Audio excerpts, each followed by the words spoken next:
Hello friends, आज की इस वीडियो में हम लोग HTML का कंप्लीट प्लेलिस्ट लेके आने वाले हैं, जिसमें हम लोग HTML का बेसिक से लेके एडवांस तक या फिर बोले तो बिगिनर से लेके एडवांस तक कवर करने वाले हैं। इसमें हम लोग छोटी से छोटी प्रॉब्लम से लेके बड़ी से बड़ी प्रॉब्लम तक सॉल्व करने वाले हैं।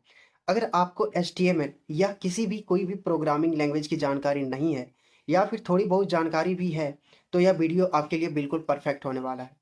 आप इस वीडियो में अंत तक बने रहिएगा। और जब हम लोग HTML कंप्लीट कर लेंगे या फिर बोले जब HTML का कंप्लीट प्लेलिस्ट देख लेंगे, तब हम लोग लास्ट में एक प्रोजेक्ट बनाएंगे जो बहुत ही हेल्पफुल होने वाला है, जिसमें हम लोग HTML के यूज किए हुए बेसिक कोड्स और HTML में सीखे गए सारी कोड्स को उसमें इम्प्लीमेंट करके एक बहुत ही अच्छा और प्यारा सा प्रोजेक्ट बनाएंगे। तो बने रहिए आप लोग हमारे इस प्लेलिस्ट में। तो चलिए हम लोग अपना वीडियो को कंटिन्यू करते हैं। जब भी हम लोग कोई वेबसाइट डिज़ाइन करते हैं तो इसमें हम लोग HTML, CSS और जावास्क्रिप्ट यूज़ करते हैं। अगर हम लोग ये तीनों में से किसी को भी स्किप कर दें तो फिर ना हमारा वेबसाइट अच्छा तरीके से डेवलप हो पाएगा और ना हम अपना वेबसाइट को अच्छे तरीके से इम्प्लीमेंट कर सकते हैं। अब इसमें HTML का फुल फॉर्म होता है हाइपर टेक्स्ट मार्कअप लैंग्वेज, जो हमारी वेबसाइट का एक बेसिक स्ट्रक्चर तैयार करता है। अगर हम HTML को स्किप कर दें तो ना हमारा किसी तरह का कोई वेब डिज़ाइन हो पाएगा और ना हम एक वेब डेवलपर बन सकते हैं। तो इसके लिए हमें तीनों HTML, CSS और जावास्क्रिप्ट तीनों की जानकारी होना बहुत ही ज़रूरी है। और CSS, जब भी हम कोई वेबसाइट का एक स्ट्रक्चर तैयार कर लेते हैं कि हमारा हेडर कहाँ रहेगा, फुटर कहाँ रहेगा और इसमें जो सेक्शन है वो किस तरह रहेंगे, उसके बाद हम लोग उस वेबसाइट को स्टाइल करते हैं बोले तो, या फिर फ़ॉन्ट फैमिली, फ़ॉन्ट का साइज़ क्या रहने वाला है, उसके बीच मार्जिन पैडिंग क्या होने वाली है, उसका जो कलर है, कलर कॉम्बिनेशन क्या है। उसके बाद हम लोग जावास्क्रिप्ट है कि यह एक फंक्शनिंग है, जैसे कि हम लोग वेबसाइट के अंदर क्या क्या फंक्शन देना है, क्या लॉजिक रहेगी उस वेबसाइट की।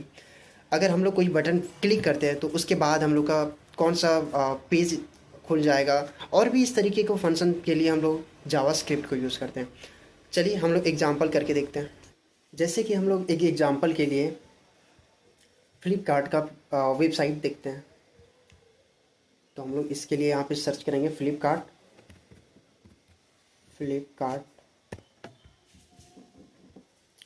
तो फ्लिपकार्ट का जो लॉगिन पेज है, लॉगिन है, और इसका जो फ्लिपकार्ट का लोगो है, फिर यहाँ पे सर्च आइकन है, उसके बाद यहाँ पे जो कार्ट का है, बिकम या सेलर है, ये सारी जो है वो हीडर है। उसके बाद जो यहाँ पे फुटर है, इसका सेक्शन है, ये सारी चीज़ हम लोग यहाँ पे HTML से ही तैयार करते हैं। और इसका जो स्टाइलिंग है, कलर कॉम्बिनेशन है, वो सारा हम CSS के थ्रू करते हैं।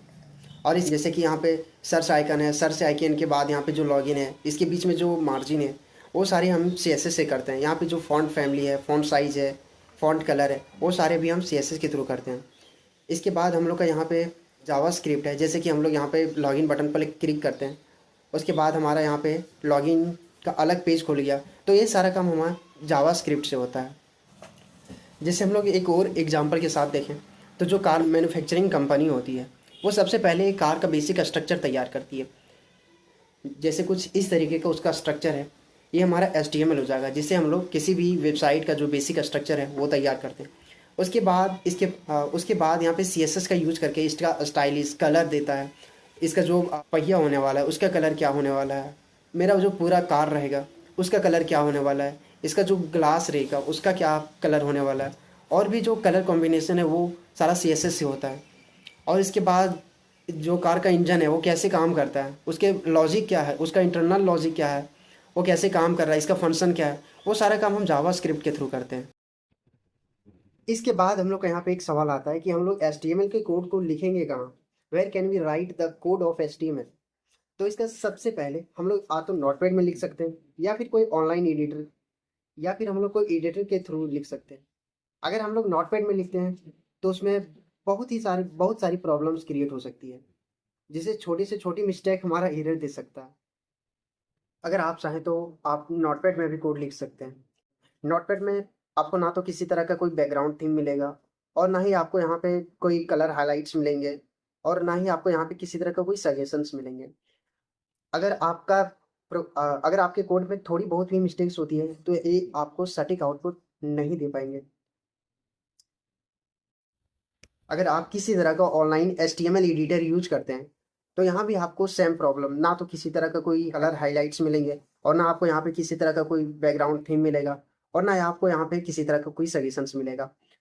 तो सबसे ज़्यादा बेस्ट रहेगा कि आप एडिटर यूज़ करें VS कोड, क्योंकि जितने भी डेवलपर होते हैं वो भले स्टार्टिंग करते हैं नोटपैड से या फिर ऑनलाइन HTML एडिटर से, लेकिन एक टाइम उसको VS कोड पर ही शिफ्ट हो जाना पड़ता है, क्योंकि वहाँ पे आपको बहुत सारे फैसिलिटीज़ मिलते हैं, जैसे कि आपको सबसे पहले कलर हाइलाइट्स मिलेंगे, हर एक कोड के लिए एक पार्टिकुलर कलर मिलेंगे और आपको यहाँ पे किसी तरह का एक थीम प्रोवाइड किया जाएगा जिससे आपका लॉजिक जो है वो थिंकिंग डेवलप होगा और वहाँ पे आपको सजेशंस भी मिलेंगे। तो हम लोग यहाँ पे VS कोड यानी visual studio code editor use करने वाले हैं। तो सबसे पहले हम लोग देखेंगे कि विजुअल स्टूडियो कोड को डाउनलोड कैसे करें। तो हम लोग विजुअल स्टूडियो डाउनलोड करने के लिए हम लोग सबसे पहले अपना ब्राउज़र ओपन कर लेंगे और वहाँ पे हम लोग लिखेंगे डाउनलोड VS कोड।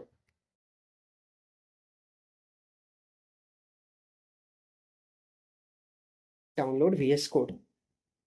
उसके बाद हमारे पास कुछ इस तरह का इंटरफेस आएगा और यहाँ पे हम लोग विजुअल स्टूडियो कोड ओपन करेंगे। विजुअल स्टूडियो कोड ओपन करने के बाद हमें यहाँ पे विंडो, मैक और लाइनक्स के लिए अलग अलग विजुअल स्टूडियो कोड डाउनलोड करते हैं, लेकिन हम लोग यहाँ पे अपना यानी कि विंडोज के लिए डाउनलोड करने वाले हैं। तो आप चाहे तो आप मैक के लिए भी कर सकते हैं और लाइनक्स के लिए भी कर सकते हैं। तो इसमें हम लोग सबसे पहले विंडोज़ डाउनलोड पर क्लिक करेंगे और क्लिक करने के बाद देखिए हमारा जो VS कोड है वो डाउनलोड में लग चुका है। तो हमारे यहाँ तो नेट की स्पीड अच्छी है, तो अपने इंटरनेट स्पीड से देख सकते हैं। हम लोग वेट कर रहे हैं विजुअल स्टूडियो कोड डाउनलोड होने का। तो हमारा विजुअल स्टूडियो कोड डाउनलोड हो चुका है। अब हम लोग इसको शो इन फोल्डर में करेंगे। उसके बाद हम लोग VS कोड को ओपन करेंगे। ओपन करने के बाद आपके पास कुछ इस तरीका का इंटरफेस आएगा। उसके बाद हमें यहाँ पे आई एक्सेप्ट द एग्रीमेंट करना है, फिर यहाँ पे नेक्स्ट। अगर आपको डेस्कटॉप आइकन पर लाना है तो फिर आप डेस्कटॉप आइकन को भी क्लिक कर सकते हैं, या फिर हम यहाँ पे तो सारे को क्लिक करके नेक्स्ट करेंगे। नेक्स्ट, यहाँ भी नेक्स्ट। उसके बाद हमारा प्रिपेयरिंग फॉर इंस्टॉल हो जाएगा। उसके बाद हमारे यहाँ पे फिनिश आएगा। फिनिश कर देने के बाद हमारा ये विजुअल स्टूडियो कोड ओपन हो जाएगा कुछ इस तरीके का। उसके बाद आप फोल्डर क्रिएट कर सकते हैं। फोल्डर हम दे रहे हैं यहाँ पे HTML लर्नर, और उसके बाद हम लोग HTML लर्नर के अंदर यहाँ पे एक फाइल बनाएंगे हम लोग index.html। हम लोग यहाँ पे शिफ्ट प्लस एक्सक्लेमेशन की से यहाँ पे हम लोग HTML का एक बॉयलर प्लेट क्रिएट कर लेंगे, और फिर बोले तो एक HTML का स्ट्रक्चर क्रिएट हो जाएगा, जिससे हम लोगों को पता चलेगा कि HTML का जो टैग है तो फिर HTML का जो स्ट्रक्चर है वो कैसा रहने वाला है। उसके बाद हम लोग हेलो वर्ल्ड को प्रिंट करने के लिए तो फिर रन करने के लिए हमें एक लाइव सर्वर की ज़रूरत पड़ेगी। लाइव सर्वर बोले तो जो हमारा एक लोकल होस्ट सर्वर प्रदान करता है, तो लोकल होस्ट सर्वर क्रिएट कर देता है। उसके बाद हम लोग यहाँ पे लाइव सर्वर इंस्टॉल करेंगे। लाइव सर्वर क्या होता है कि जो हमारा प्रोग्राम है तो फिर जो हमारा कोड है HTML का, वो हमारा एक लोकल होस्ट में रन करे या फिर हमारा एक ब्राउज़र में रन करे। वो हमारा बिल्कुल प्राइवेट होगा, वो किसी भी तरह का कोई पब्लिक नहीं होने वाला। वो लोकल होस्ट रहेगा, केवल हमारे ही सिस्टम पे रन करेगा। तो हम लोग यहाँ पे लाइव सर्वर को इंस्टॉल कर लेंगे। इंस्टॉल, तो हमारा ये जो लाइव सर्वर है वो इंस्टॉल हो चुका है।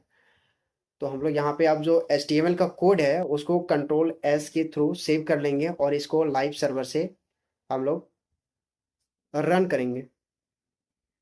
तो जैसे कि हमारा जो प्रोग्राम है वो सक्सेसफुली रन हो गया है, हेलो वर्ल्ड।